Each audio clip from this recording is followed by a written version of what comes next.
Brendan Horan. Thank you, Mr. Chair. I appreciate being given the opportunity to partake in this process of democracy. And as anyone who has worked with affected youth would attest, this is probably one of the more noble bills to pass through this Parliament. Sir, speaking to Part 1, including SOP 271 in my name, and also the Honourable Mojo Mather's SOP 260, which would delete Clause 11A in this part. Sir, turning first to the principles, and now I've heard that line before somewhere, and it was thrown across to the other side, and I would have that member know that I own 2 dogs, and they love me unconditionally. As I'm sure, Sir, since the introduction of, Sir, Mr. Chair, Sir, since the introduction of synthetic cannabinoids in 2002, there has been a steady increase in work-related incidents, near misses and accidents requiring investigation or disciplinary action. And so it's rather ironic so much emphasis is placed on companies complying with OSH regulations, sir, to minimise risk in the workplace, only to allow our workers and children direct access via the corner dairy to a dangerous chemical mix of mind-altering substances. Synthetic designer drugs, sir, have been identified to cause a multitude of medical and psychiatric symptoms, including hallucinations, fearfulness, paranoia, insomnia, depression, bizarre behaviour, anxiety, psychosis, schizophrenia, aggression, hostility, and in some of the more severe cases, sir, kidney failure and even stroke. Sir, last Tuesday I arrived in Wellington and I drove straight away to Foxton at the behest of local people who invited me. And one of those people was a mother whose adult son, is currently in prison for crimes committed whilst under the influence of synthetic and psychoactive substances, sir.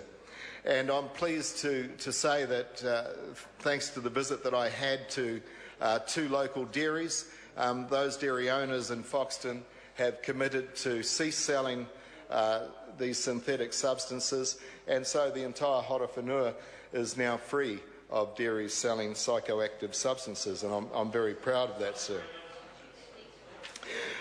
Sir, but this bill requires commitment by the Minister. It is just the beginning, and I must say to that Minister that includes also getting other ministers on board. For instance, 12 months ago, the Honourable Simon Bridges said that the government would not be supporting random drug testing on our roads. So where is the commitment, sir? And I must say that it's great that finally the cowboy era, this Wild West time of psychoactive substances, synthetic cannabinoids being openly sold with no controls, is finally coming to an end. We are putting in place, sir, a regulatory framework with broad support across this Parliament. Before a psychoactive substance can be sold, it must be tested and be shown to be safe. And, sir, I congratulate the Minister in charge, the Honourable Todd McClay, for being willing to make changes to make this a better law.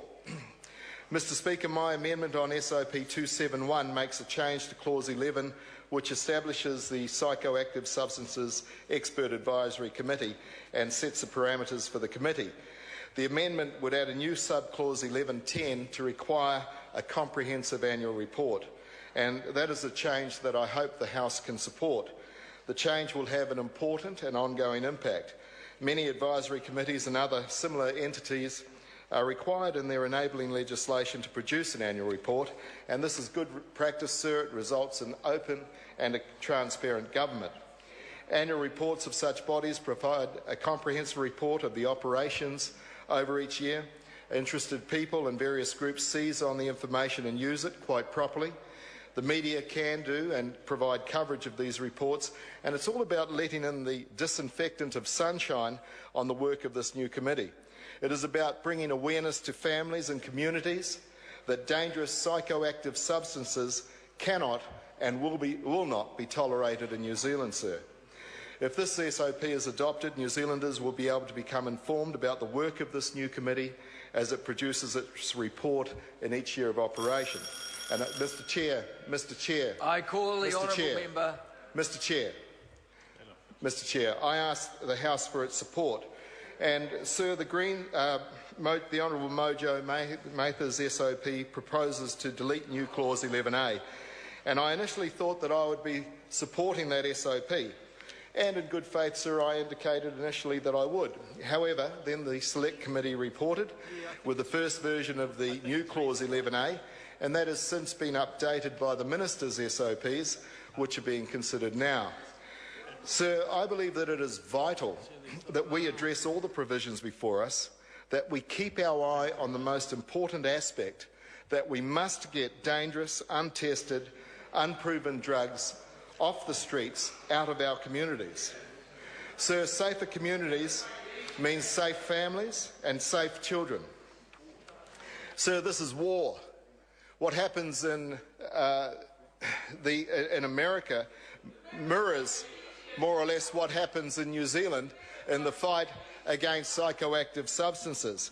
And, sir, whilst that member may go on about murdering puppies and carrying on and distracting from this bill, the truth is, sir, that our children are being hurt. Our children are being harmed. Sir, during the weekends, we have children who are going over and they're having what are called pillowcase parties. And for that member, a pillowcase party, he probably doesn't know what that is.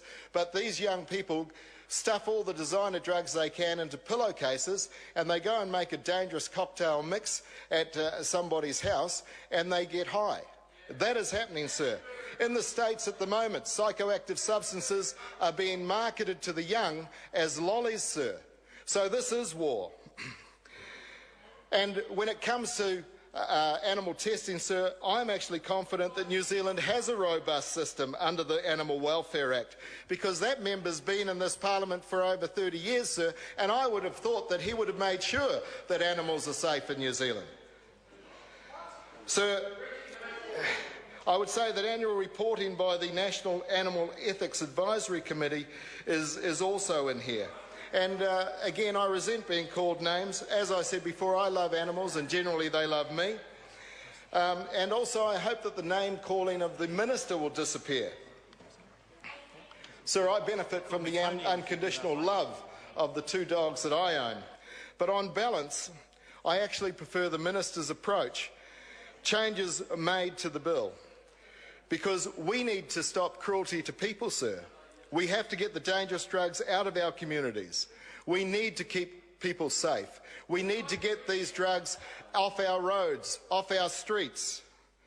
So the process for an annual report will over time inform us and may well bring about change in the activities of the expert committee. But I would again reiterate that this is actually a beginning. It is not an end. It needs commitment of all ministers. Sir, I support this part and this bill. Larissa Wall. Thank you, Mr. Chair. It's my pleasure as a member of the Health Select Committee to speak on Part 1 of the Psychoactive Substance